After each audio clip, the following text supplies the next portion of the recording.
오늘 하나님의 말씀은 욥기 28장입니다.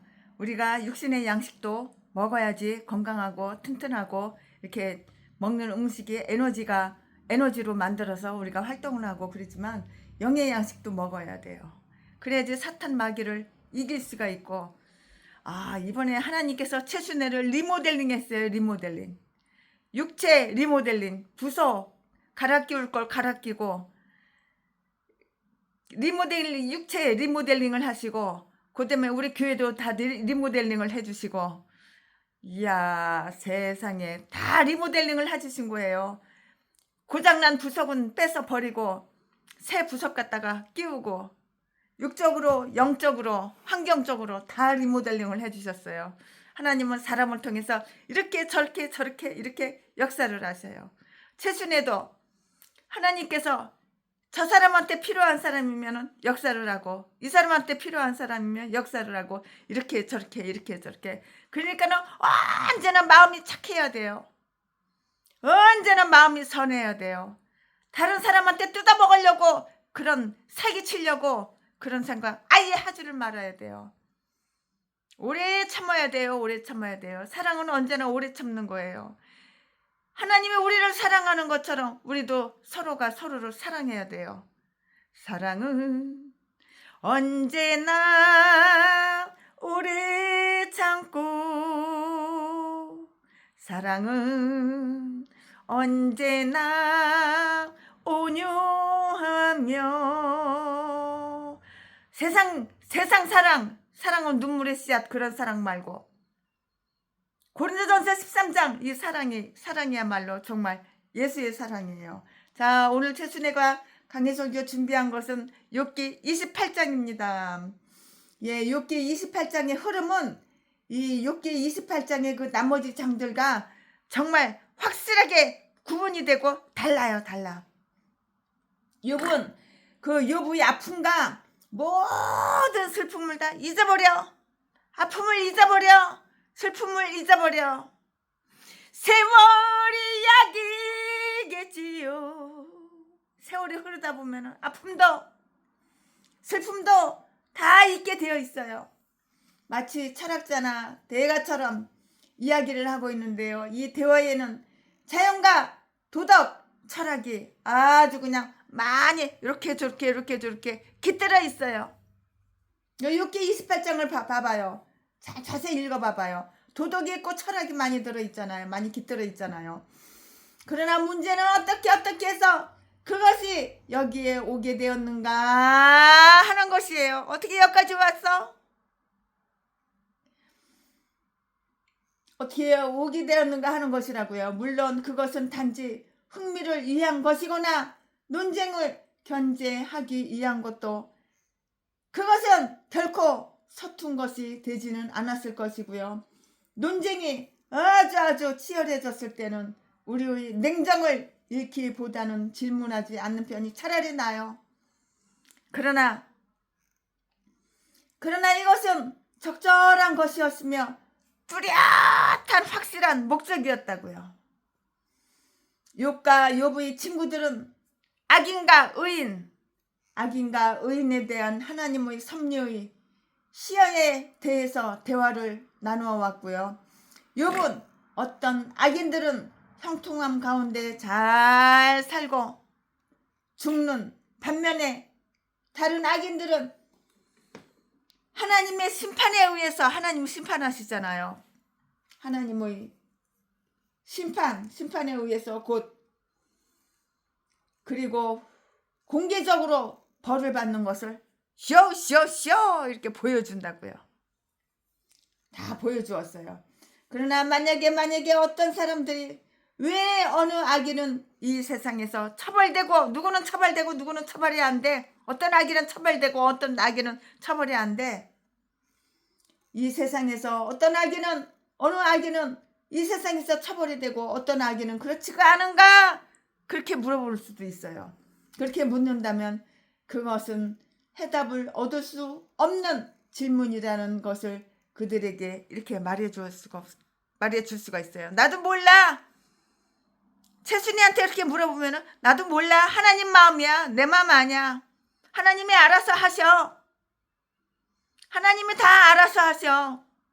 때가 되니까 최순애도 리모델링 했잖아. 리모델링. 부속 뺄 거 빼고 새 거 끼우고 그래가지고 다시 이렇게 하나님이 이렇게 활동하게 하셨잖아. 아직 완전히 회복되지는 않았지만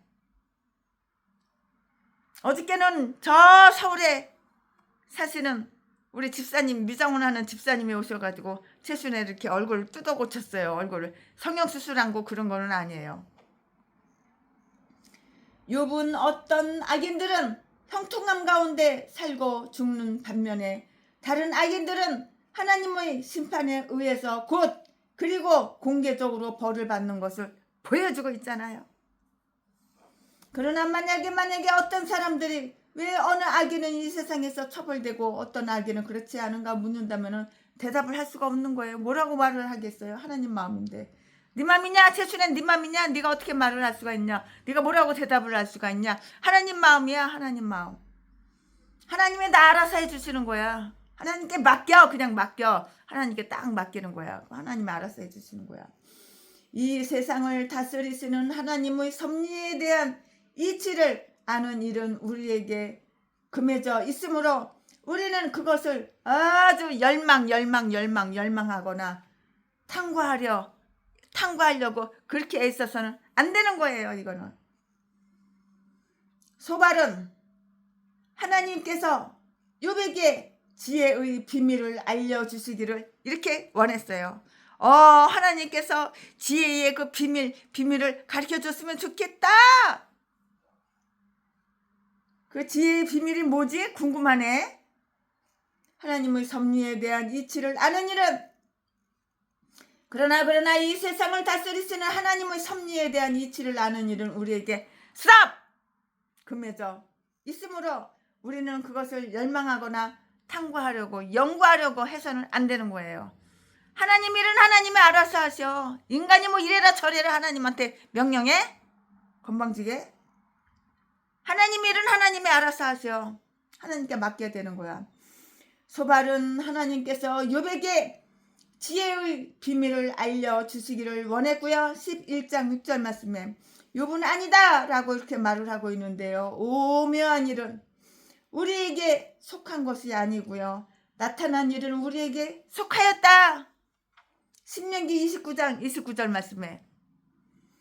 그리고 여기에서 욥은 다음과 같은 것을 다 이렇게 저렇게 다음과 같은 것을 다 보여주고 있어요. 세속적인 재물을 위해서 인간의 자손들은 얼마나 열심히 찾고 추구하는 거야. 다 소용없는 거야. 죽을 때 가져가. 다 놔두고 가. 어마무시한 빌딩을 갖다가 1000만 개 갖고 있어도 다 놔두고 가지. 가져가는 거 없어. 세속적인 재물을 위해서 인간의 자손들은 얼마나 열심히 찾고 추구하는가. 그리고 그것을 얻기 위해서 얼마나 수고하고 얼마나 연구하며 얼마나 용감히 모든 위험을 무릅쓰는가. 1장 11절 말씀에. 지혜에 대해서 12절.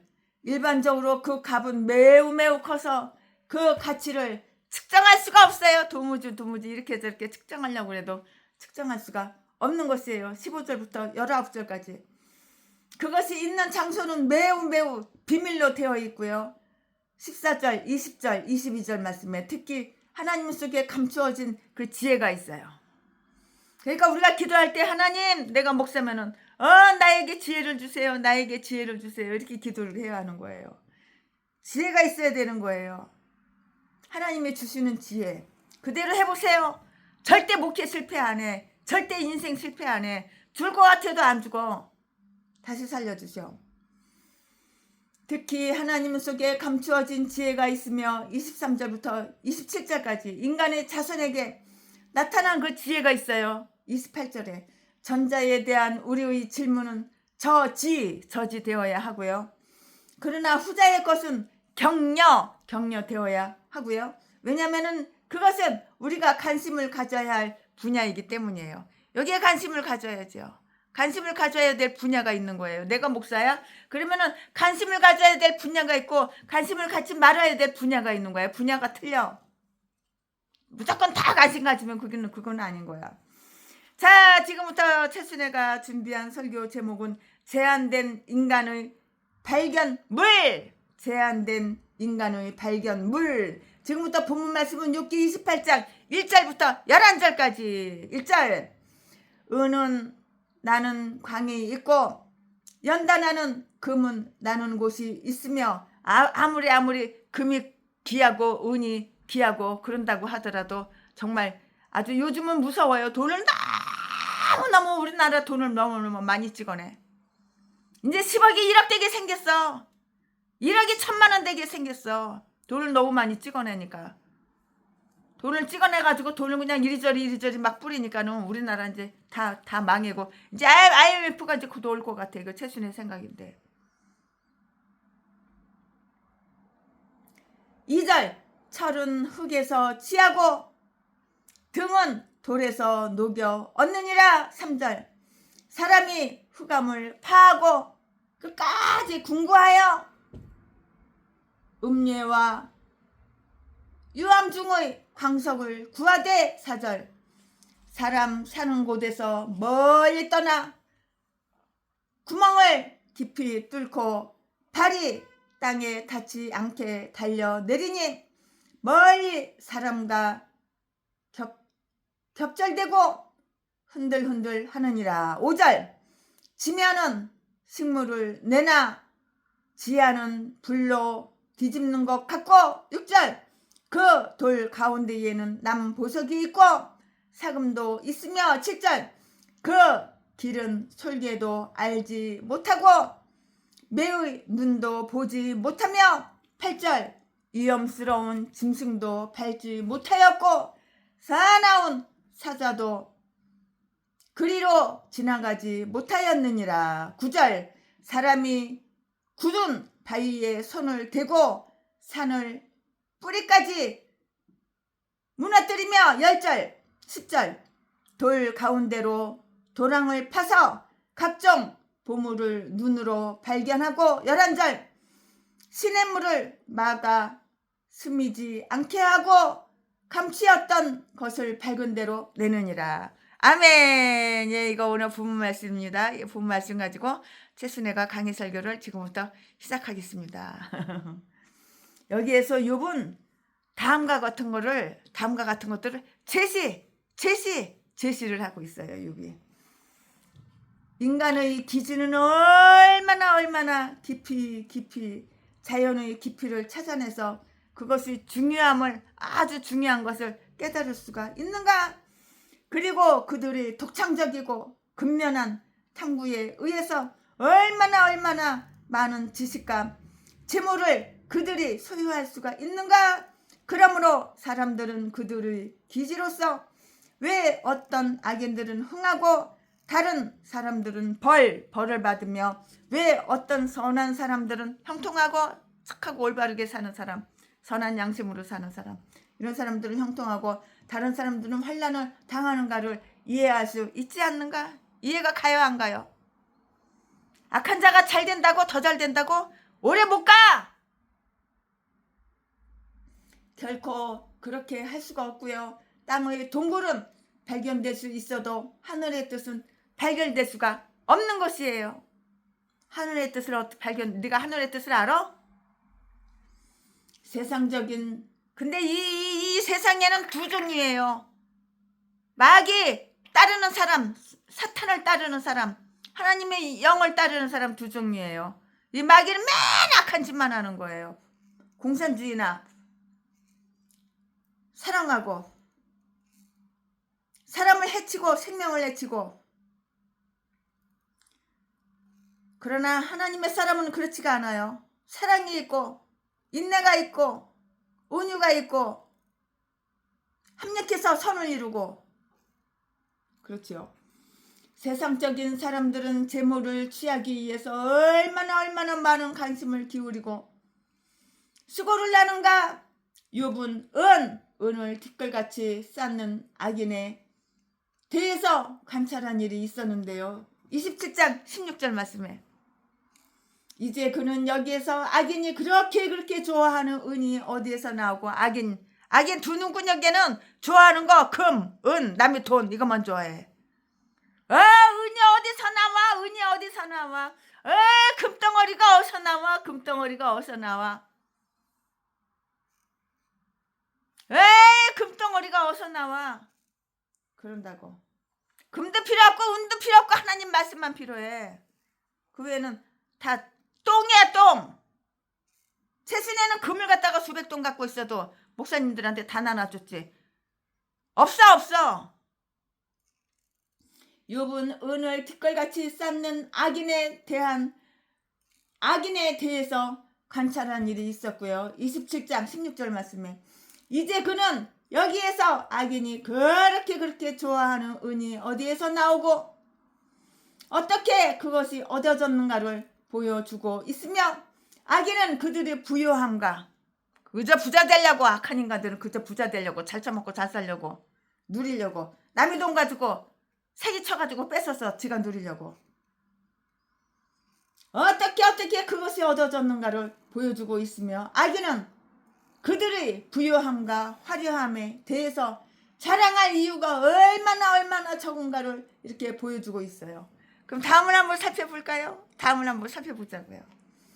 이 세상의 재물은 땅속에 꼭꼭 숨어라 머리카락 보인다 땅속에 꼭꼭 이렇게 숨겨져 있어요. 그들이 은과 금을 그 속에서 캐내어 나중에 연단을 하는 거예요. 1절 말씀에 그곳에 그것들이 흙덩어리와 다름없이 보잘것없는 것처럼 흙과 먼지와 함께 범벅이 되어 있다고요. 범벅이 되어 있고요. 그리고 그 많은 것들이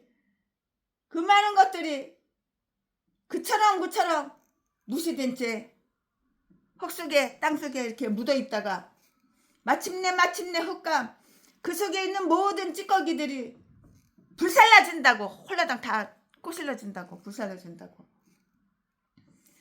씨는 탐욕이라는 그의 시에서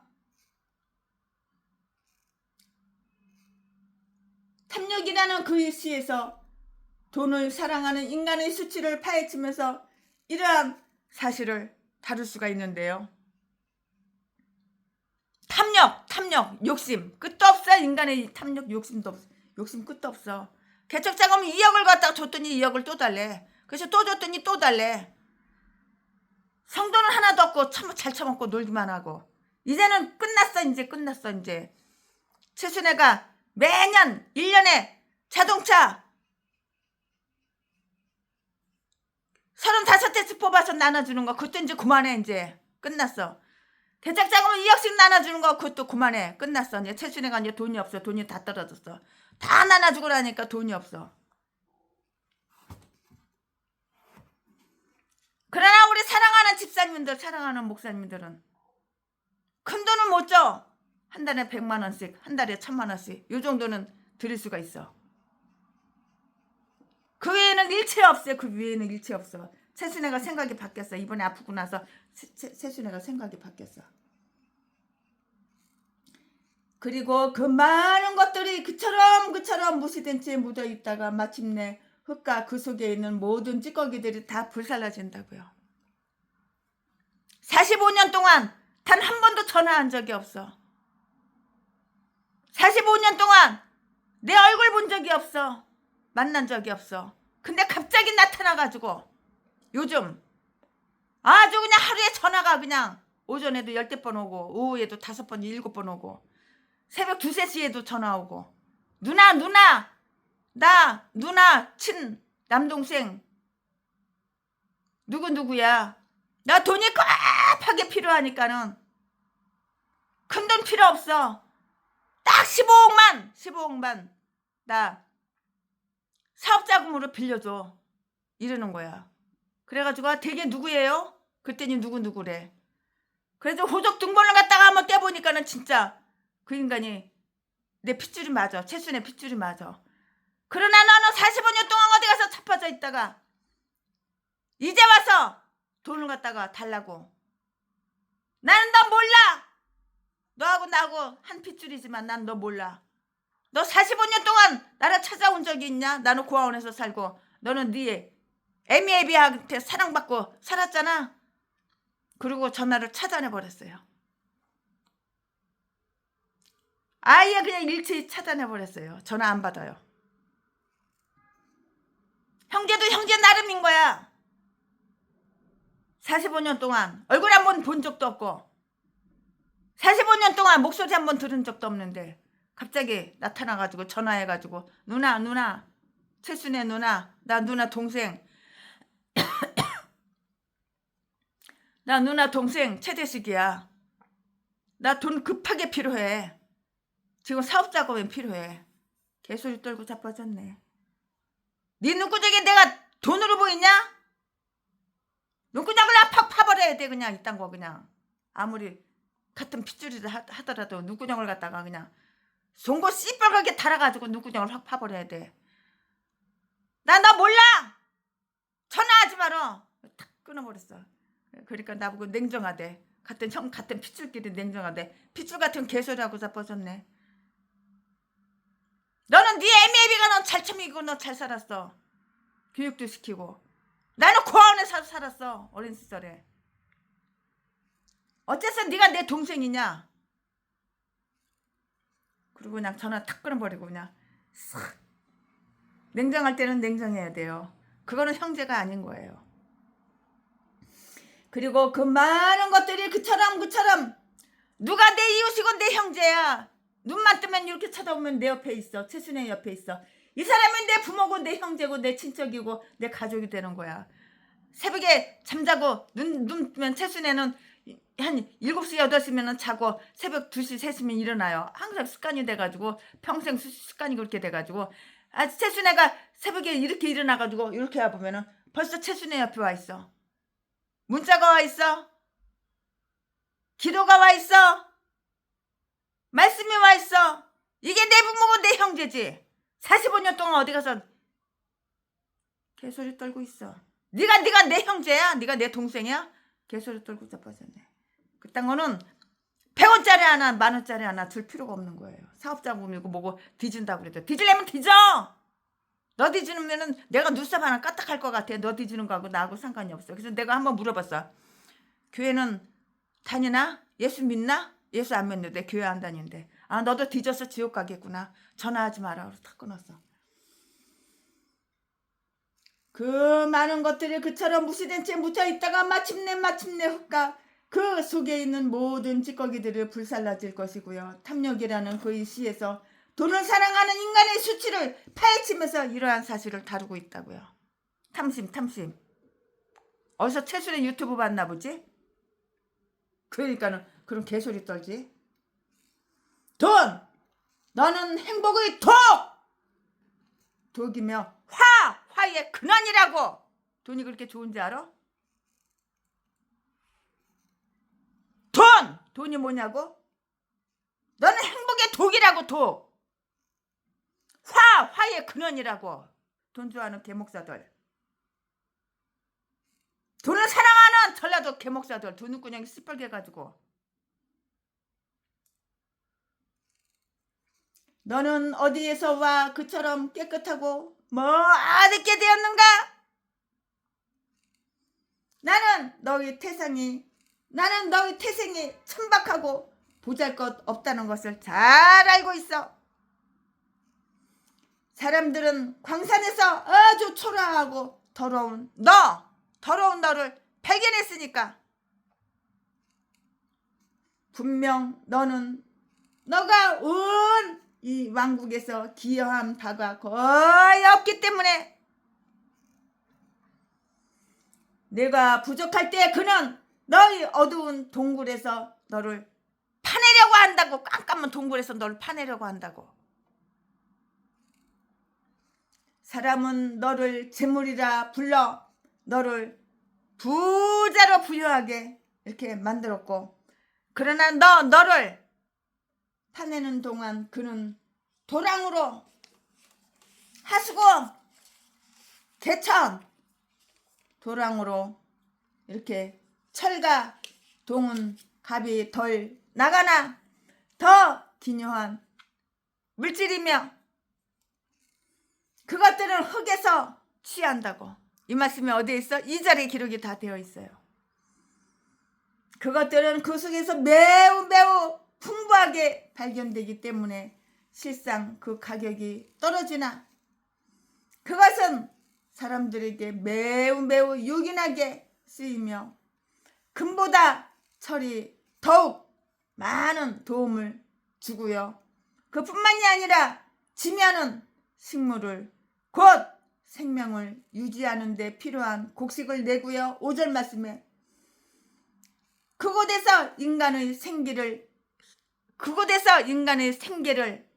이렇게 위한 것들이 다 나와요. 이렇게 다 나와요. 이것은 인간으로 하여금 그의 근원을 생각하게 하는 거예요. 그 근원을 이렇게 생각하게 한다고요. 저 그는 흙으로 만들어졌으며 곧 흙으로 돌아가요. 흙으로 만들어져가지고 흙으로 돌아가는 거야. 인생은 나그네 길 빈손으로 왔다가 빈손으로 돌아가는 것.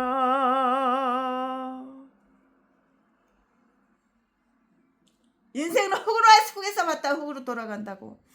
지하는 불로 뒤집는 것과 똑같아요. 그 속에는 불을 일으키기 쉽고요. 불을 일으키기에 적당한 부싯돌과 같은 기이한 돌들이 있어요. 우리가 땅으로부터 식물을 얻는 것 같이 연료도 얻고요. 그 속에서 남보석과 그 밖의 보석들 그리고 사금들을 파낸다고요. 흙에서 다 파낸다고요. 이 말씀은 6절에 있어요. 창조주의 지혜가 이러한 것들 속에 다 들어있는 거예요. 우리 하나님 세상을 창조하실 때 천지를 창조하신 여호와 하나님이 지혜로다가 다 이렇게 창조하셨잖아요.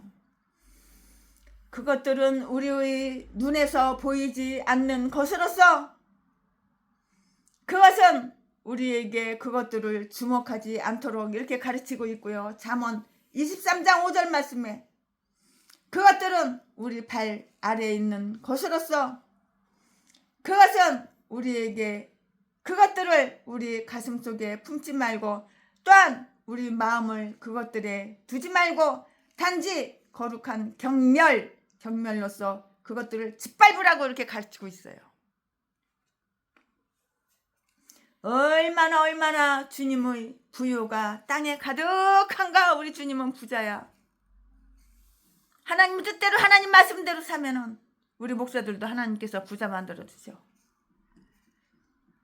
보라 시편 104편 24절 말씀. 그리고 그곳에서 땅과 거기에 충만한 것을 시편 24편 1절 말씀 소유하고 계신 하나님이 얼마나 위대하시며 그 위대하신 왕의 성읍인 하늘나라에는 이 초라한 땅과 비교하여 얼마나 하나님의 풍성하심이 넘치겠는가를 이렇게 추정해 보자고요. 땅 속에 감추어진 재물은 그 노력을 기울이지 않고서는 얻을 수가 아무것도 없는 거예요. 노력도 없이 어떻게 뭘 얻어? 노력을 해야지 얻어지지. 노력 없이 얻어지는 거 있나요? 없어요.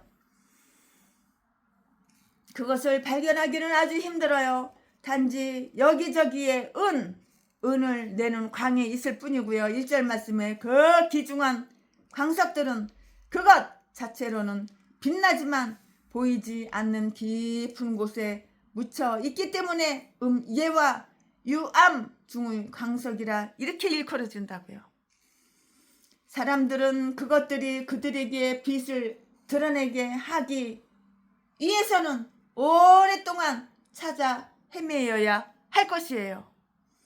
그것이 발견되었을지라도 그것들을 꺼내기는 아주 힘이 들어요. 이 감추어진 보물들을 내 손아귀에 들어와 내 손에 꼭 이렇게 쥐기 위해서 사람들은 수단 방법을 가리지 않아. 수단 방법 가리지 않고 사기치고 속이고. 이 전라도 뚱땡이 개목사 여자, 아파트 밑에서 지하에서 목회하는 여자, 나보고 땅을 사래. 그리고 자가용에 태워가지고 지 동생이 그 계획부동산 하거든. 거기 가는데 군부대야 군부대. 군인들이 바글바글해. 그 땅을 사래. 그 땅이 개천이야 개천. 개천을 나보고 돈 주고 사래. 날강도냐. 날 바본지 알고. 참 그런 개인간들이 얼마나 많은지 몰라. 최순애가 바보 전응한지 알고. 남의 돈 공짜로 처먹으려고. 공짜로 쉽게 처먹으려고. 그리고 만일 한 가지 수단이 잘못 행해지고 한 가지 방법이 실패한다 할지라도 그들은 끝까지 궁구하여 마침내 그것을 얻게 될 것이라고요. 사기치고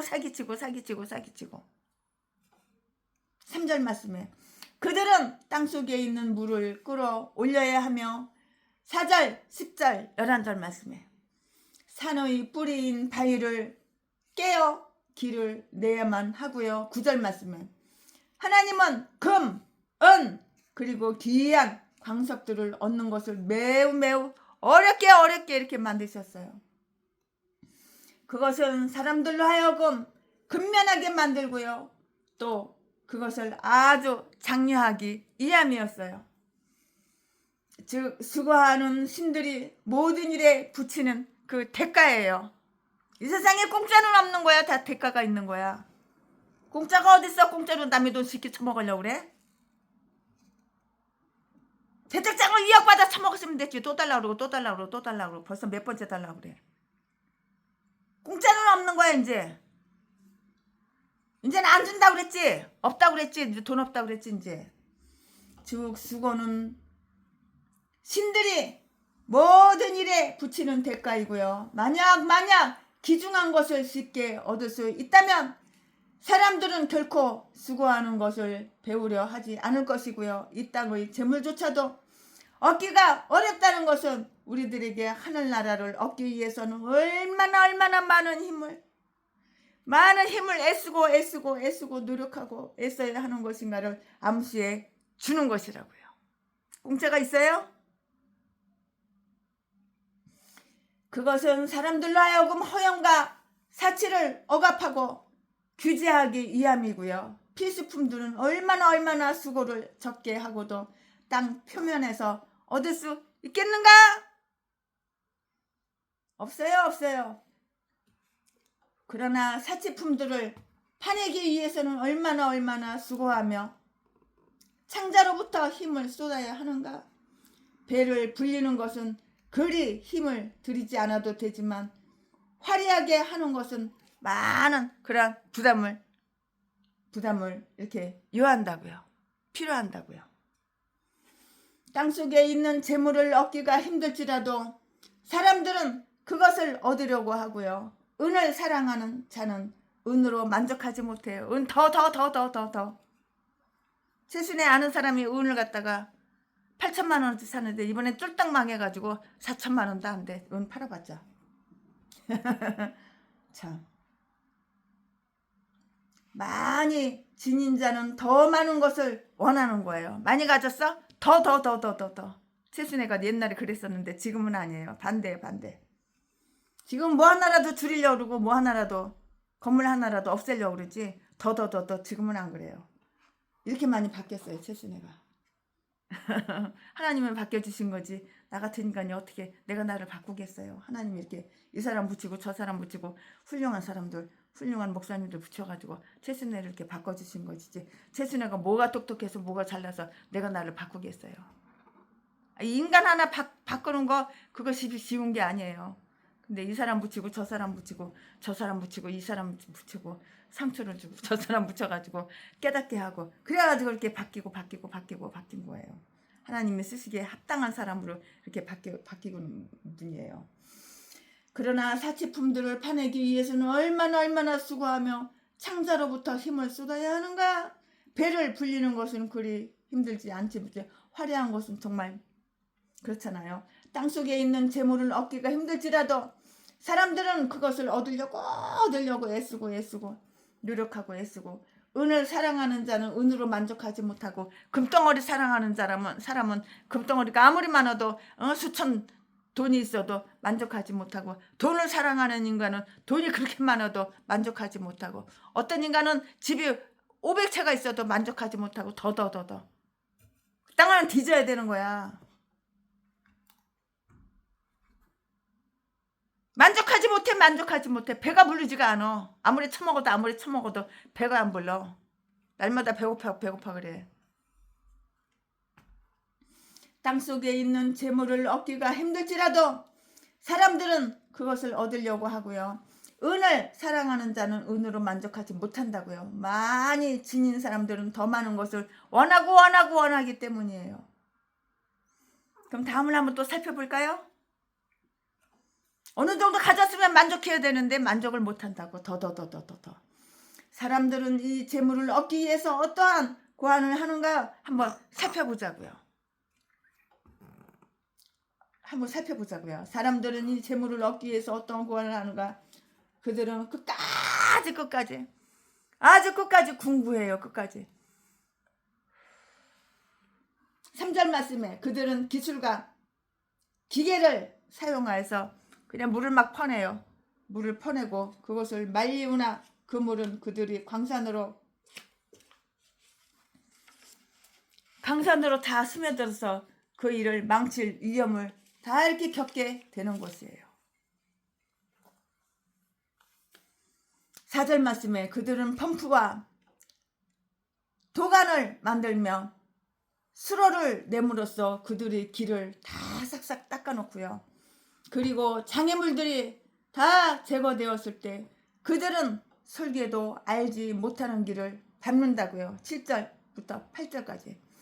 또한 그 길은 재빨리 간파하는 매의 눈. 사람 눈보다 훨씬 더 좋잖아요.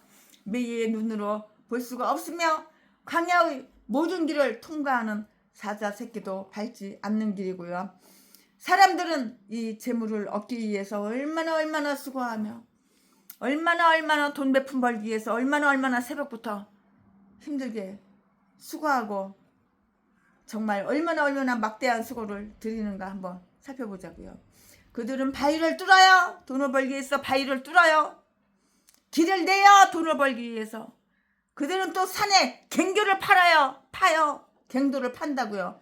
산에 갱도를 파요. 왜? 돈을 벌기 위해서. 10절 말씀에 그들은 얼마나 위험한 모험을 하는가 한번 살펴보자고요.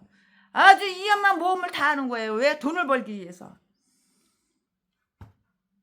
그들의 생명이 그들의 손에 달려 있고요. 왜냐하면 그들은 시냇물을 막아서 스미지 않게 해야 하고요. 11절 말씀에 땅의 도끼에 식당하거나 그들 위에 있는 그 흙이 무너져 내려서 다 그냥 깔리거나 생매장 당할 그런 위험성을 끊임없이 지니고 있는데도 돈을 벌기 위해서 그냥 굴을 파는 거야. 그냥 바위를 막 깎아서 막 파는 거야.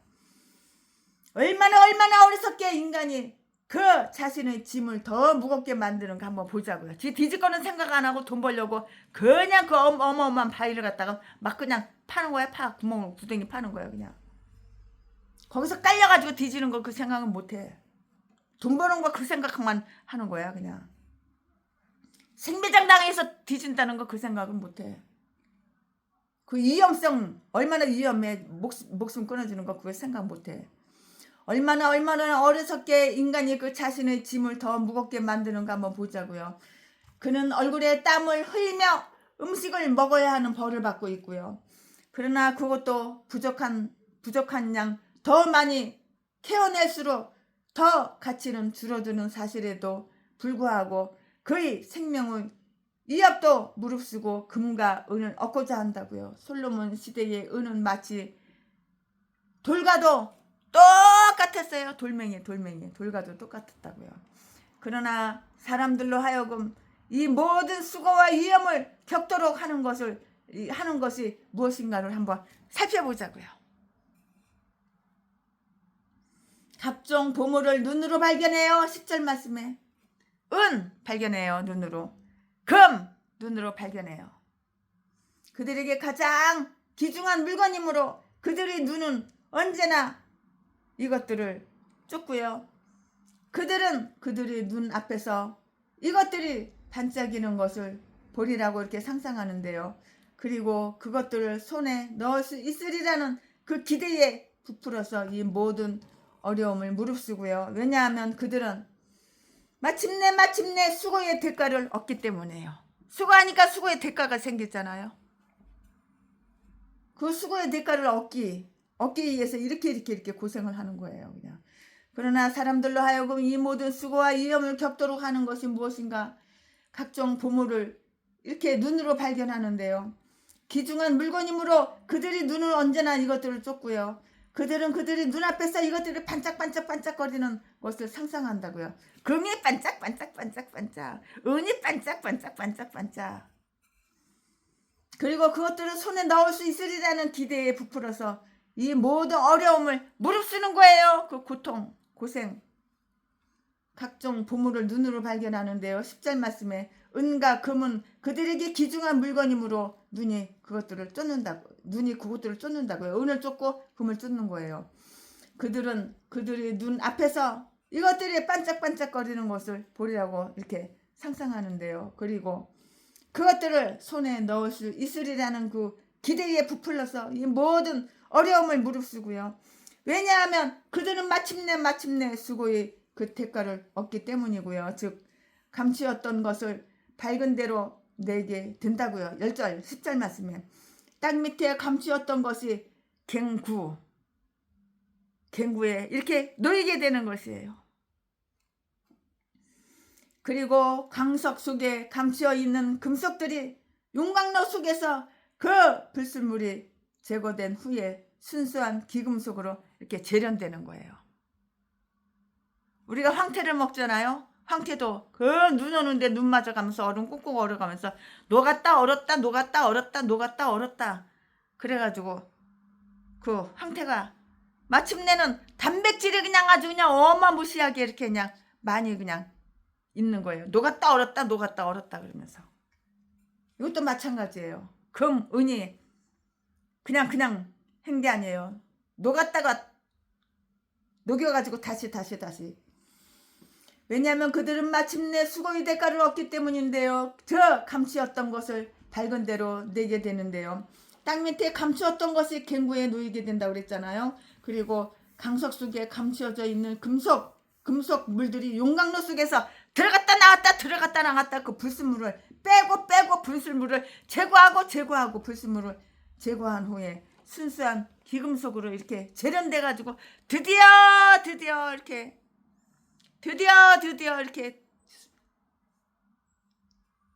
기금속이 되는 거예요. 용광로 속에서 금속들이 용광로 속에서 그 불순물이 제거된 이후에 순수한 기금속으로 이렇게 재련된다고요. 그때 사람은 그의 수고가 좋은 성과를 거두었다고 이렇게 생각하는 거예요. 아, 좋은 성과를 거뒀어. 아, 그 용광로 속에다가 놓다 뺐다 해가지고 불순물을 제거됐더니 이렇게 예쁜 금목걸이가 됐네. 아, 이렇게 예쁜 금팔찌가 됐네. 그러는 것이죠. 강보들에게 가서 너희는 얼마나 너희가 믿음의 게으름가를 배우고 또한 그들이 그 태도를 살피고 지혜롭게 되라.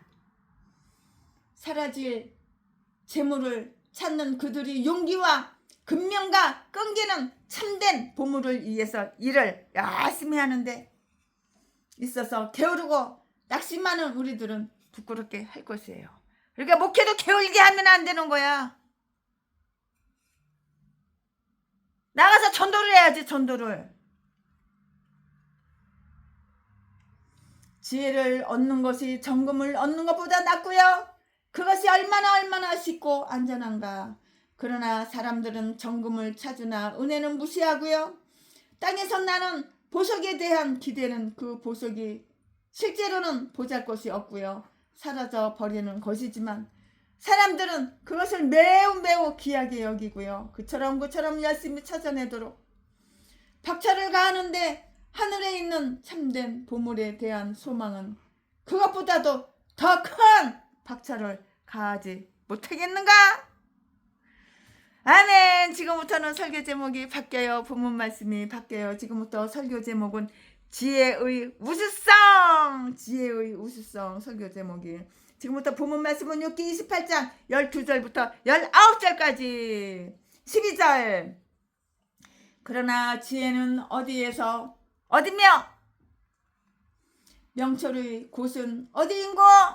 13절. 그 값을 사람이 알지 못하나니 사람 사는 땅에서 찾을 수 없구나. 14절. 깊은 물이 이르기를 내 속에 있지 아니하다 하며 바다가 이르기를 나와 함께 있지 아니하다 하느니라. 15절. 정금으로도 바꿀 수 없고 은을 달아도 그 값을 당치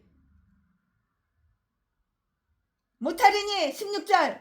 오빌의 금이나 귀한 수만호나 남보석으로도 그 값을 당치 못하겠고.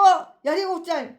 황금이나 유리라도 비교할 수 없고 정금 장식으로도 바꿀 수 없으며. 18절. 산호나 수정으로도 말할 수 없나니 지혜의 값은 홍보석보다 귀하구나. 19절. 구수의 황옥으로도 비교할 수 없고 순금으로도 그 값을 측량하지 못하리니. 아멘. 네, 이거 오늘 본문 말씀입니다. 이 본문 말씀 가지고 또 나머지 이어서 강해 설교를 쭉쭉쭉쭉 하겠어요. 욥은 사람들이 매우 중히 여겨서 온갖 노력을 아끼지 않는 이 세상의 재물에 대해서 말한 후에 이제 그보다 중요한 다른 보물에 대해서 말을 하고 있고요. 그것은 지혜와 명철로서 하나님과 우리들 자신을 알고 즐기는 것이고요. 모든 방법과 수단을 사용하여 그들 스스로를 부욕해 한 자들은 그들 자신이 매우 매우 지혜롭다고 이렇게 생각을 했고요. 그러나 욥은 그들의 지혜를 인정하지 않고 있고요. 그는 그들의 요점을 얻었고요. 그들이 찾던 것을 발견하리라고 이렇게 짐작을 하고 있어요. 11절 말씀에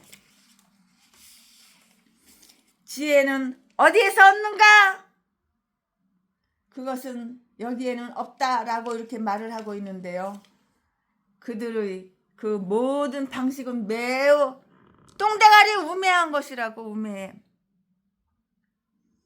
그러므로 우리는 이것을 그 밖의 다른 곳에서 찾아야 하고요. 그것은 믿음의 원리와 이렇게 실천 속에서만 발견될 것이고요. 우리에게 하늘의 기쁨을 얻는 길을 이렇게 보여주는 견고한 거룩함 속에서 우리에게 땅 속으로 들어가는 길을 발견하도록 도와주는 자연, 철학 또는 수학 속에서 보다도 더욱 참된 지식과 만족과 행복이 있는 것이에요. 그들이 지혜를 가지고는 다음 두 가지 사실은 결코 찾아낼 수가 없어요. 그것의 값은 찾아낼 수가 없고요. 왜냐하면 그것은 측량할 수 없기 때문이고요. 측량할 수가 없기 때문이고요. 그것은 이 세상에 있는 온갖 재물보다도 더욱 무한하고요. 그 값을 이 사람 생각으로 알지를 못해요. 13절 말씀에 그것을 올바로 평가하는 사람들이 거의 없어요. 정확하게 올바르게 평가하는 사람들이 거의 없어요. 사람들은 그것의 가치와 본질적인 우수성, 그것의 필요성, 그리고 그것이 그들에게 말할 수 없이 큰 유익을 준다는 그 사실을 알지를 못해요. 모르고 있어요. 전혀 알지를 못하고 있다고요. 그러므로 그들이 많은 값으로 그 지혜를 그들 속에 넣으려 할지라도 그들은 지혜가 없으니까 무지하다고. 무지. 무지몽매하다고. 아무것도 몰라. 뭐 알 수가 있어야지. 무지하다고. 잠언 17장 16절 말씀에 우화에 나오는 수탉은 쓰레기 속에서 그가 발견한 보석의 가치를 몰랐기 때문에 그것보다는 차라리 보리알을 원했고요. 사람들은 은혜의 가치를 모르기 때문에 그것을 얻으려고 이렇게 노력하지 않은 거예요. 뭐가 똥인지 뭐가 된장인지 몰라. 똥 갖다 주고 된장이야 처먹어 그러면 처먹을 수도 있어. 몰라. 뭐가 지혜인지 뭐가 우매한 것인지도 모르는 거야. 무지하다고. 잠언 17장 16절 말씀에. 그러므로 그들이 많은 값으로 이 지혜를 그들 속에 넣으려고 할지라도 그들은 무지하기 때문에 생각이 그걸 깨닫지를 못하는 거야. 그러면서 자기가 최고로 잘나고 치고 영리하고 똑똑하고 전 세계에서 최고로 영리하고 총명한 줄 알아. 착각은 자유야. 그런 인간이 저기 순천에서 엎어져 있어. 이 세상에 있는 모든 재물로도 그것이 가치와 비교될 수가 없고요. 욥은 15절 이하의 이 세상에서 가장 귀한 보물인 그것에 대해서 설명을 하고 있는데요. 정금이 5번이나 언급되어 있고요. 은도 또한 언급되어 있잖아요. 그리고 나서 여러 가지 보석들, 수마노와 남보석, 수마노 보석이죠. 남보석 보석이죠. 수정과 홍보석, 그리고 구스의 황옥이 다 이렇게 언급되어 있는데요. 이것들은 이 세상에서 고액으로 비싼 가격으로 이렇게 거래되는 물건들이에요. 돈 많이 줘야지 이런 걸 살 수가 있어요. 그러나 만약에 어떤 사람이 지혜를 위해서 이 보석 더미와 그의 집에 있는 모든 물건을 주고 바꾸려고 한다면 그는 매우 조롱당할 것이고요. 이러한 것들은 솔로몬에게 있어서와 마찬가지로 지혜를 찾는데 약간의 도움을 줄지도 모르나 이것으로서 지혜를 살 수는 없는 거예요. 홍보석 갖다 준다고 지혜 살 수 있어? 금덩어리 갖다 준다고 지혜를 살 수 있어? 아무리 지혜를 갖다가 얘기해주고 깨닫게 해줘도 지 생각이 맞대. 안 받아들여. 이 똥대가리는 뒤져야지 받아들이려나. 안 받아들여. 그것은 돈 주고 살 수 없는 성령의 선물이기 때문이고요. 사도행전 8장 20절 말씀에 그것은 우리의 피 속을 흐르거나 조상에게서 물려받을 수 있는 것이 아니기 때문에 돈 대신 얻어질 수가 없어요. 거래로서 흥정될 수도 없는 것이고요. 영적인 선물은 돈이나 대가 없이 주어지는데요. 왜냐하면 돈이 그것을 위한 대가가 될 수 없기 때문이고요. 그것과 마찬가지로 지혜는 그것을 지닌 자에게 매우 귀한 선물이고요. 정금이나 보석보다도 그를 더 부유하고 행복하게 만드는데요. 정금보다 지혜를 얻는 것이 낫고요. 정금은 다른 사람들의 것이고요. 지혜는 우리 자신의 것인데요. 정금은 육신과 한정된 시간을 위한 것이고요. 지혜는 영혼과 영원을 위한 것이고요.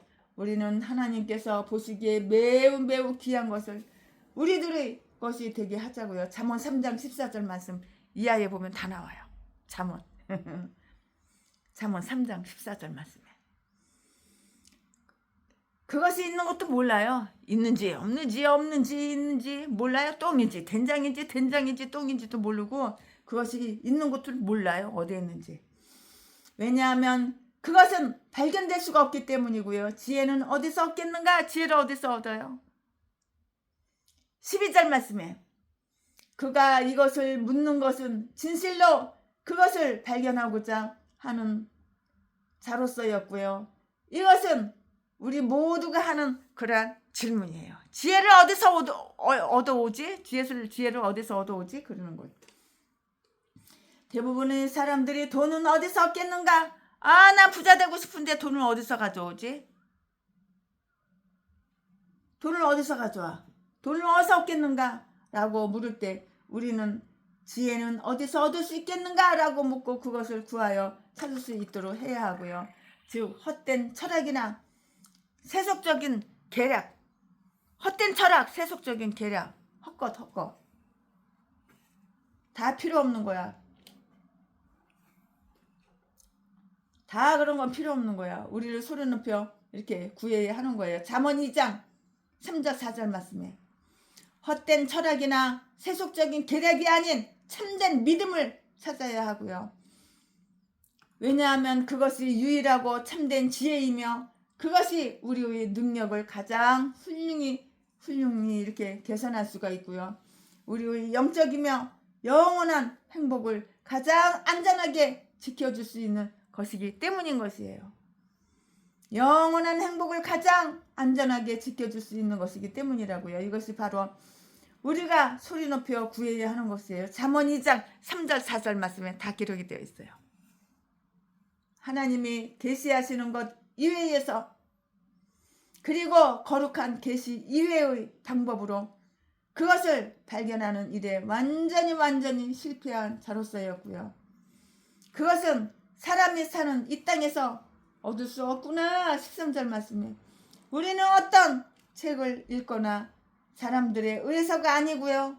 하나님의 책을 읽고 그의 사람들을 만남으로써 하나님과 그의 뜻에 대해서 그리고 우리들 자신, 나 자신은 우리들 자신과 우리의 그 의무와 유익에 대해서 올바른 명철을 이렇게 얻을 수가 있는 거예요. 인간의 성품이 타락했기 때문에 거듭 이렇게 태어나고요.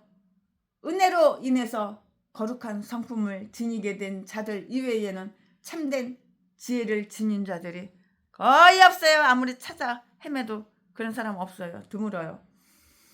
그 밖에 사람들은 아무리 재주가 많고 근면한 자라 할지라도 그들은 우리에게 이 잃어버린 지혜의 소식을 다 알려줄 수가 없는 것이에요.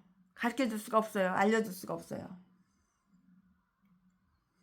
강우들에게 한번 물어볼까요? 깊은 물이 이르기를 그것이 내 속에 있지 아니하다는 그 사실을 14절 말씀에 그들이 알려준 것인데요. 땅속을 파서 보물을 찾으려는 그러한 자들은 이 어두운 굴 속에서 이 희귀한 보석들을 찾을 수 없을 뿐만 아니라 어떤 기술로도 그것을 소유할 수가 없는 것이에요. 수부에게 한번 물어볼까요? 그들은 바다가 이르기를 나와 함께 있지 아니하다고 이렇게 말을 하는데요. 그것은 바다 위를 살피거나 그 속으로 바다 속으로 들어감으로써 구할 수 있는 것이 결코 아닌 거예요. 바닷속 깊이 들어간다고 빠져 죽지 그걸 구할 수가 있을 것 같아? 그리고 그것은 바다 위의 보고에서도 얻을 수 없는 것이고요. 모래밭에 숨겨진 보물도 아니고요. 은이 들어있는 강에 있는 곳에 지혜가 들어있고 은혜가 들어있는 강에 있는 것이 이거 아니라고요.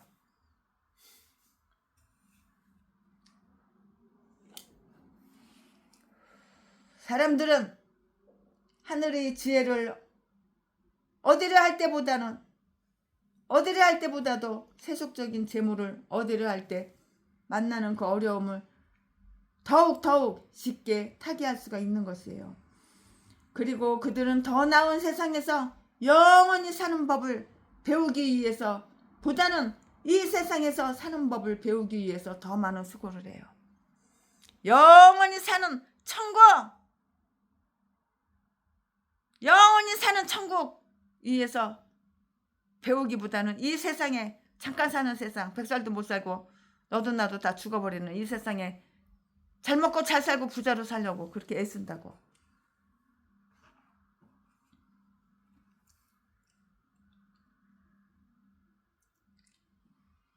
은혜가 들어있는 강에 있는 것이 아니라 사람들은 하늘의 지혜를 얻으려 할 때보다도 세속적인 재물을 얻으려고 할 때 만나는 그 어려움을 더욱 쉽게 타개할 수가 있고요. 그리고 그들은 더 나은 세상에서 영원히 사는 법을 배우기 위해서라기보다는 이 세상에서 잠깐 사는 100살도 못 살다가 죽는 이 세상에서 사는 법을 배우기 위해서 더 많은 수고 새벽부터 밤늦게까지 직장에서, 어떤 사람은 직장에 2개 3개 있는 사람도 있어. 이처럼 눈이 멀고 어리석게 된 인간에게 지혜의 곳은 어디이며 그리고 그곳으로 인도하는 길은 어느 길인가 어느 곳인가 라는 질문을 던진다는 것은 정말 헛된 일이에요. 헛된 곳에 시간 낭비하지 말어. 그러니까 성경 말씀에는 다 길이 있어. 다 가르쳐 주잖아요. 자, 지금부터는 설교 제목이 바뀌어요. 부문 말씀이 바뀌어요. 지금부터 설교 제목은 인간에게 감추거나 계시된 지혜. 지금부터 부문 말씀은 욥기 28장 20절부터 28절까지. 20절. 그런즉 지혜는 어디서 오며 명철의 곳은 어디인고. 21절 21절. 모든 생물의 눈에 숨겨졌고 공중의 새에게 가려워졌으며. 22절. 멸망과 사망도 이르기를 우리가 귀로 그 소문을 들었다 하느니라. 23절. 하나님이 그 길을 깨달으시며 있는 곳을 아시나니. 24절 24절. 이는 그가 땅끝까지 감찰하시며 온 천하를 두루 보시며. 25절. 바람의 경중을 정하시며. 바람이 아주 세고 약하고 정하시며 물을 내어 그 분량을 정하시며. 26절. 비를 위하여 명령하시고 우레의 번개를 위하여 길을 정하셨습니다. 27절. 그때의 지혜를 보시고 선포하시며 굳게 세우시며 궁구하셨고. 28절. 또 사람에게 이르시기를 주를 경외함이 곧 지혜요. 주님을 경외하는 것이 지혜야. 지혜. 주님을 경외함이 곧 지혜요.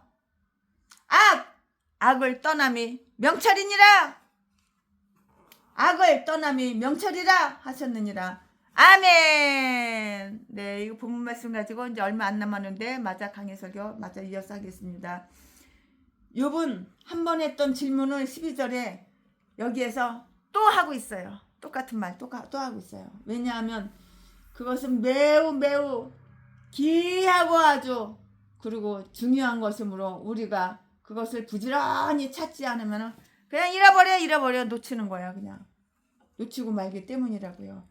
우리는 그것을 발견할 때까지, 그것에 대한 만족스러운 대답을 얻을 때까지 찾고 찾아야 되는 거야. 찾을 때까지 찾아야 되는 거야.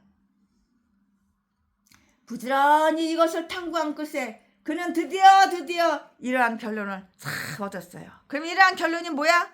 최순애가 지금 또 말씀드릴게요. 즉 지혜에는 2가지가 있어요. 지혜에는 몇 가지가 있어요? 딱 2가지가 있어요.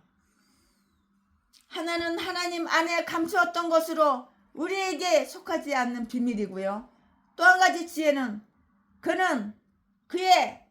또 한 가지 지혜는 그에 의해서 사람들에게 계시되어 알려진 것으로서 우리와 우리 자녀에게 속한 것이에요. 이렇게 지혜는 2가지예요.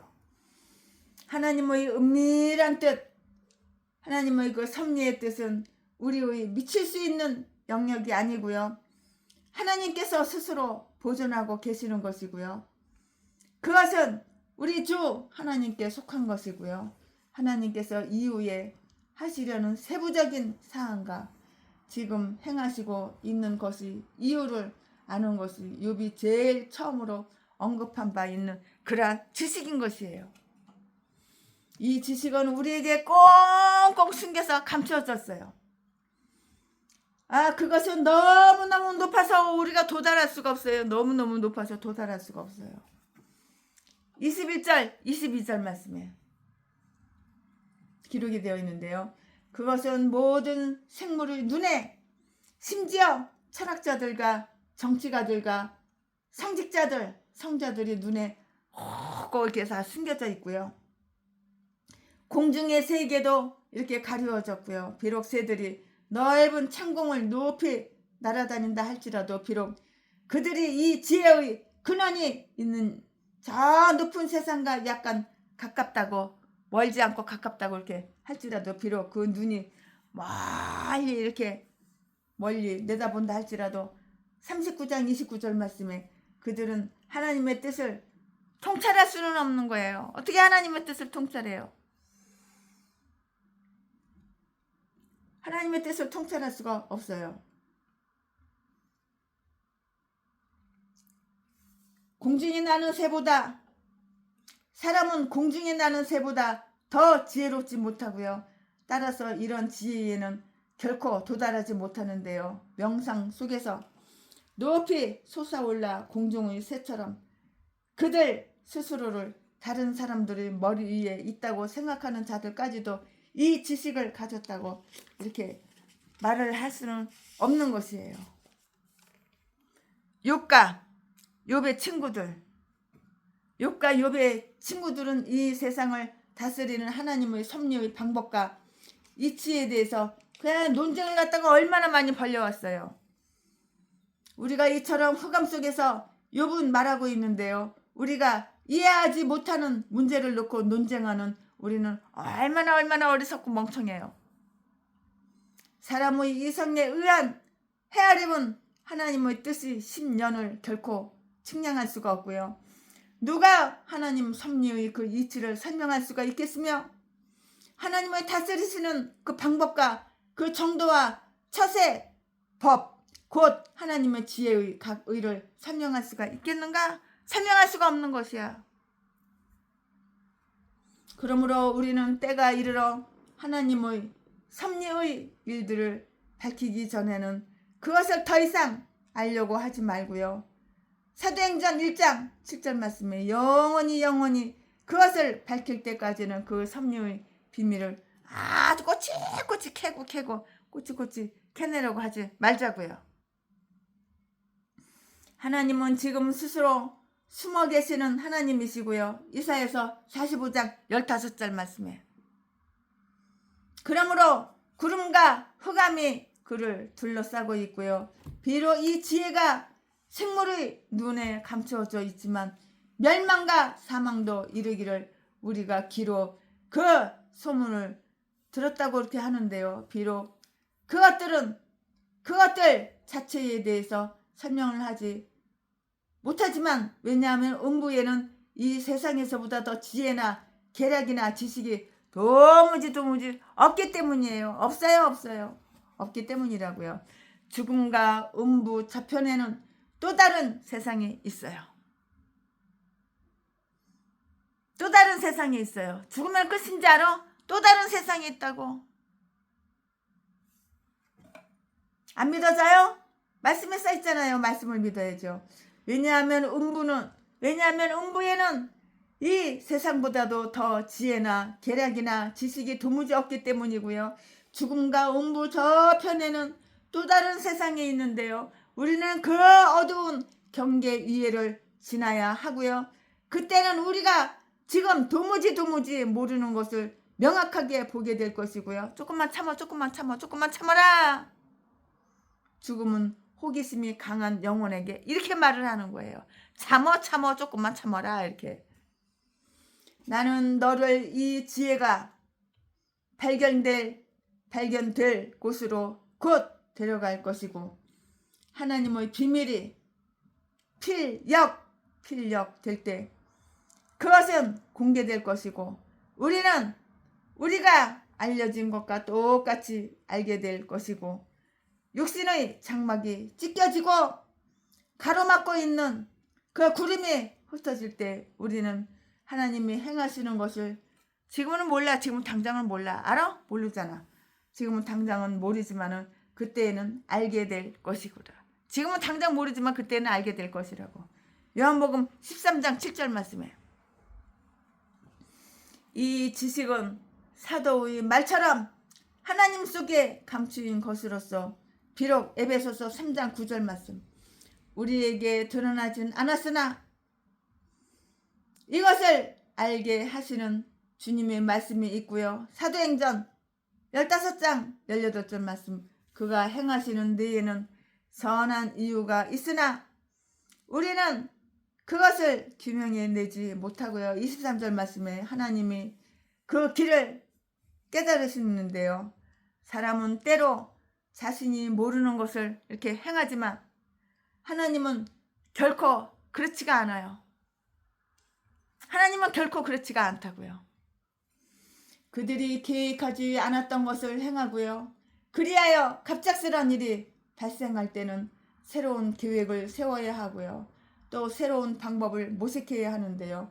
그러나 하나님은 손수 계획하신 대로 모두 행하시며 결코 그것을 하나님은 바꾸지 않아요.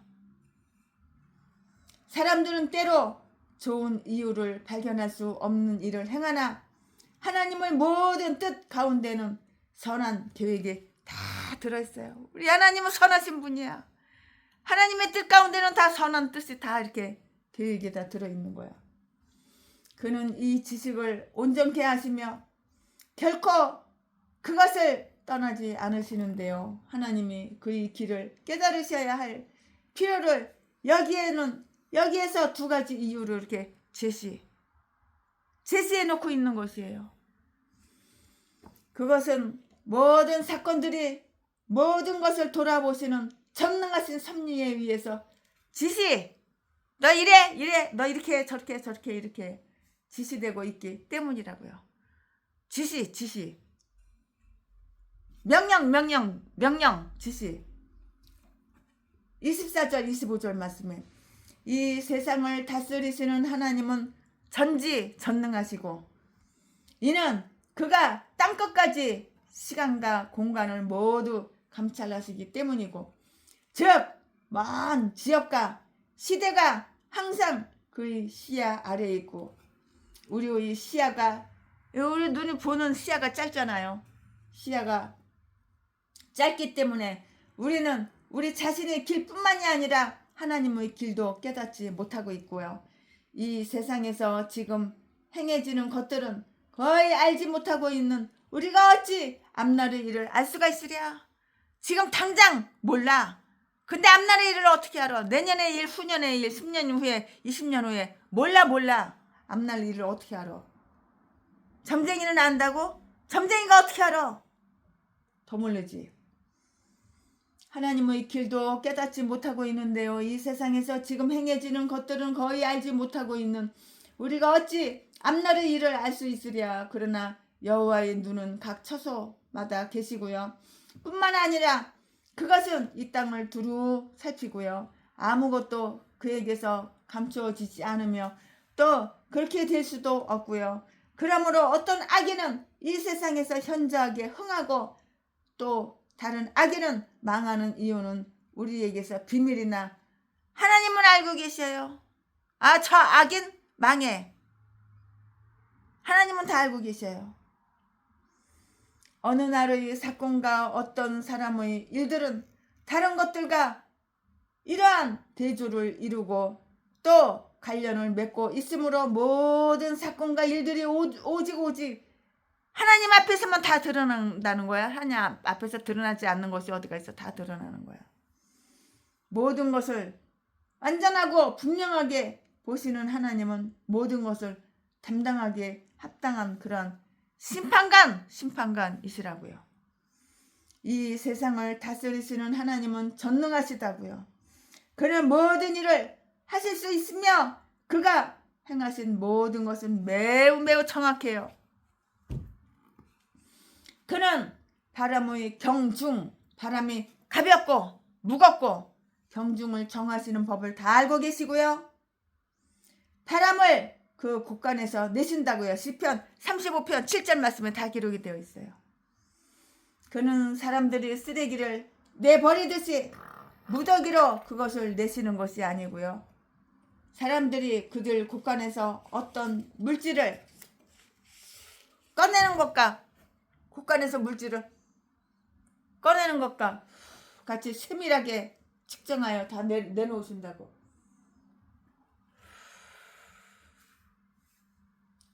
우리에게 있어서 바람보다도 더욱 헤아릴 수 없도록 미세한 것은 없어요. 우리는 그 소리를 들어도 어디에서 오며 소리를 들어 귓구멍으로 들어. 근데 그 소리가 어디서 오며 어디서 가는지 알지를 못해요. 그러나 하나님께서는 그 경중을 가볍고 무거운 것을 정하시어. 우리 하나님은 다 하셔. 정하시어. 그것이 어디에서 불고 얼마만한 세기로 불 것인가를 지혜롭게 명령하시고요. 그는 바닷물과 빗물을 모두 측량하여 다루시고 모든 조수와 빗방울의 그 한계를 정하시고요. 구름과 바다 사이에 그리고 창공 위에 있는 물과 그 아래에 있는 것 사이에 크고 끊임없는 연락 왔다 갔다 연락이 다 이렇게 이루어지고 있다고요. 수증기는 다 이렇게 위로 올라가잖아요. 그리고 비는 위에서 내려오잖아요. 공기는 물로다가 이렇게 압축을 하잖아요. 그리고 물은 공기로 이렇게 정화를 하잖아요. 그러니까 비 오고 나면 얼마나 공기가 깨끗해요. 그러나 위대하신 하나님은 공공의 유익을 위해서 운반되어야 할 이 모든 저작물들을 정확하게 측정하시며 그 어느 것 하나라도 손실되지 않도록 살피고요. 이러한 일 속에서도 하나님의 섭리가 이처럼 정확하다면 공평의 원리대로 모든 인간에 대한 진노와 은총, 그리고 보응과 형벌을 내리는 일에 있어서 더욱더욱 그러하다고요. 모든 일들은 정확한 통찰과 불변하는 명령에 의해서 영원으로부터 계획되고 결정된 것이기 때문이고요. 26절 27절 말씀에 그가 자연의 법칙을 정하셨을 때 그는 또한 모든 것을 다스리시기 위한 계획을 미리서 다 정해놓으셨어. 그는 자연의 법칙을 정하셨어요.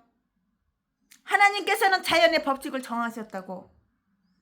욥은 비를 위하여 명령하시고요. 우레와 번개를 위해서 길을 정하신 사실을 특별히 언급해 놓고 있고요. 원인과 결과가 아주 놀랍게 이루어지는 이 일반적인 법칙과 방식, 그리고 그런 특별한 용도와 경향은 모두 그 거룩한 목적에 따라서 딱 정해지는 거야. 정해진다고 이렇게. 그러므로 하나님은 비를 위해서 번개를 만드시는 거야. 비를 위해서 번개를 번쩍번쩍 만드시는 거야. 라고 이렇게 읽어야. 이 말씀이 어딨냐면 시편 135편 7절 말씀에, 예레미야 10장 13절 말씀에, 그가 그것을 하셨을 때 그는 모든 것을 그의 섭리로 측정하셨고요. 처음부터 끝까지 그 모든 일을 아주 정확하게, 아주 확실하게, 정확하게 이렇게 계획을 하셨다고요. 그리고 나서 그는 영원으로부터 그 자신 안에서 그의 일들에 대한 계획을 보셨으며 그것을 그 자신에게 다 선포하셨어요. 그리고 그는 그것을 준비하셨고 정해 놓으셨으며 경고하게 하셨고요. 그의 모든 사업을 위해서 모든 것들을 준비해 놓으셨다고요. 그러므로 어떠한 일이 행해져야 할 때 무엇을 그냥 찾을 필요가 없는 거예요. 찾을 필요가 없고 방법이나 시기가 어긋나서 예기치 못했던 일이 발생하는 것은 결코 있을 수가 없는 거예요. 결코 있을 수가 없어요. 왜냐고요? 왜냐하면 모든 것은 그가 마치 연구하고 탐색했던 것과도 같이 매우 정확하게 이렇게 명령받았기 때문인데요. 따라서 그가 무엇을 행하시든지 더할 수도 없고 더할 수도 없으므로 그것은 영원히 있을 것이라고요.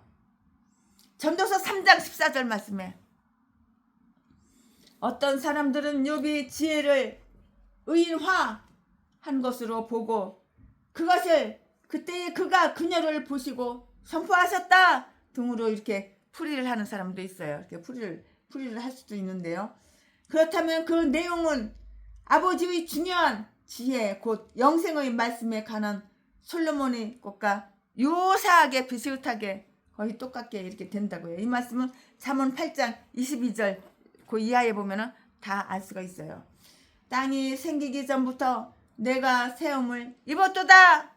요한복음 1장 1절 2절 말씀이에요. 하나님에 대한 지식은 그의 교훈의 뜻을 계시하며 이것은 우리의 능력이 미치는 범위 내에 다 있는 거예요. 이게 범위 내에 딱 있어요. 그것은 우리가 다다를 수 있는 것이므로 우리에게 도움을 주고요. 28절 말씀에 또 사람에게 이르시기를 주를 경외함이 곧 지혜라 하셨느니라. 하나님께서 그의 뜻을 사람에게 감추시고 지식의 나무를 금하신 이유는 그가 하나님께서 인간에게 참된 행복과 참된 만족에 기여하는 일을 싫어하셨기 때문이었다고 이렇게 생각해서는 안 되는 거야. 이거는 오히려 하나님은 인간에게 하나님의 하나님께서는 인간에게 그의 의무와 행복을 위해서 알게 되어 있는 것을 될 수 있는 한 많이 알기를 원하시고 인간은 신하로서 필요하고 합당한 그 탁월한 정신을 많이 부여받았을 것이고 그러나 인간은 스스로가 고문관이 되기에 합당하다고 생각해서는 안 되고 하나님은 최초의 인간 아담에게 그가 창조된 날에 말씀하셨는데요. 그는 아담이 지나친 호기심을 충족시키기 위해서 창조의 비밀을 알아내려 한다든가 자연의 모든 현상을 이해하는 척 하는 것이 그에게 합당한 일이 아니라는 것을 분명하게 하나님은 이렇게 말씀을 하셨어요. 하나님은 헛소리 안 해! 이렇게 분명하게 말씀하신 거야. 즉 그가 그것을 발견한다는 것은 불가능할 뿐만이 아니라 그렇게 행하는 것은 합당치 않은 일이었던 것이에요. 합당하지가 않다고. 이 세상을 만들 정도의 지혜는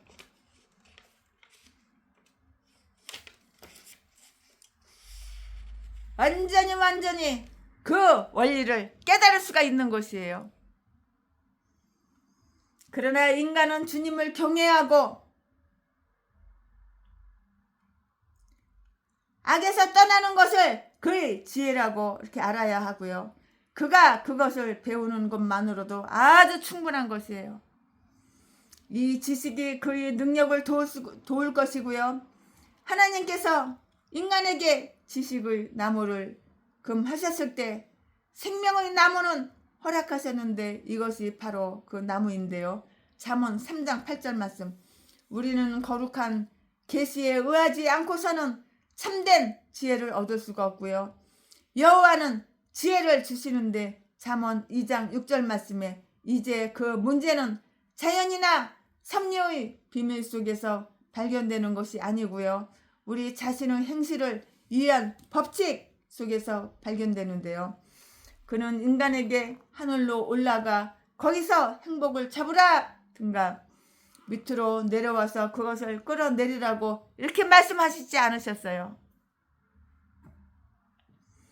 오히려 그 말씀에 내게 심히 가까이 있다. 신명기 30장 14절 말씀에 사람아 주께서 무엇이 위대한 것인가가 아니라 선한 것이 무엇임을 너희 주 하나님이 내게 무엇을 행하고자 하시는가가 아니라 무엇을 그가 내게 구하시는가를 내게 보이셨다고요.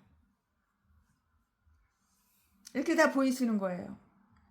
미가서 6장 8절 말씀에 사람아 내가 너희를 부른다. 잠언 8장 4절 주여 인간이 무엇이기에 이처럼 염려하시고 찾으시는지요. 이것을 보고 마음에 명심하라고요. 귀를 가진 자는 하늘의 하나님께서 인간의 자손들에게 하신 말씀을 들을지어다. 주의 경외함이 지혜라고요. 하나님을 공경하고 하나님을 사랑하고 하나님을 경외하는 것이, 이것이 바로 지혜야. 참된 믿음, 순수한 믿음, 이 더럽혀지지 않은 믿음이 여기에 묘사되어 있고요. 그것은 여호와를 경외하는 악을 떠나는 것으로서 욥의 성품에 대한 하나님은 묘사와 이렇게 일치를 하고 있는 것이에요. 1장 1절 말씀에 여호와를 경외하는 것이 모든 믿음의 근원이며 요약이고, 하나님을 아주 잔인한 분으로 생각하는 데서 기인되는 하나님께 대한 비굴한 두려움이 있는데, 이것은 믿음에서 입이 되는 거야. 이거는 믿음에서 입이 되는 거야. 믿음에서 입에 되는 것이라고. 마태복음 25장 24절에 그렇게 기록이 되어 있어요. 하나님에 대한 두려운 생각에서 일어나는 이기적인 두려움이 있는데, 이것은 믿음으로 향하는 좋은 단계가 될 수도 있을 것이고요. 사도행전 9장 5절 말씀에 그러나 하나님을 아주 위대하고 높게 생각하기 때문에 일어나는 효성스러운 두려움이 있는데, 이것은 모든 믿음의 생명이며 영원이라고. 그리고 그것이 마음속에 있는 자는 끊임없이 악을 떠나려고 조심하고 또 조심하는 거예요. 주의한다고요. 잠언 16장 6절 말씀에 악을 떠나려고 주의한다고요. 잠언 16장 6절 말씀에 이것이 믿음의 진수이고요. 이것이 믿음의 진수이고요. 우리는 제일 먼저 악을 그쳐야 하는 거예요. 나한테 악이 있나? 내가 목사면은 내가 나를 점검해 보시기 바랍니다. 그리고 만약에 악이 있다면 악을 그치시기 바랍니다. 스탑하고 그만해야 되는 거야. 그렇지 않으면 우리는 결코 잘 행하는 것을 배울 수 없을 것이고요. 우리가 악에서 떠나려고 싸우는 속에서도 얼마만큼의 믿음은 있는데요. 믿음의 공로, 그것은 지혜와 명철이고요. 참된 믿음을 갖는 것이 진실로 지혜롭게 되는 길이고요. 하나님의 지혜가 믿음의 법칙 속에서 나타나듯이, 왜냐하면 그것이 가장 훌륭한 진리의 지식이기 때문이고요. 또한 그것이 지혜이다고요. 그것이 우리의 일들을 가장 훌륭히 처리해 주기 때문이고요. 경건한 믿음을 가지는 것보다 더 확실히 우리의 길을 인도하고 우리의 목적을 이루게 해주는 것은 이 세상에 없다고요. 아멘. 오늘 최순애 목사가 욥기 28장 강해 설교 준비한 것은 여기까지 끝입니다. 주님 나를 부르셨으니,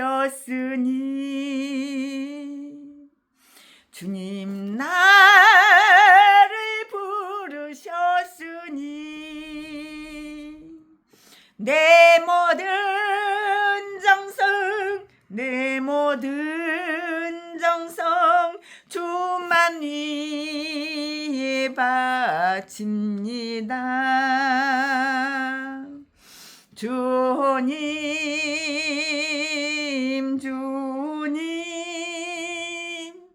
나의 기도 들으세. 영원토록 주님만을 사모하게 하옵소서. 아멘 아멘. 예, 오늘 최순애가 욥기 28장 강해 설교 준비한 것은 여기까지 끝입니다. 사랑합니다.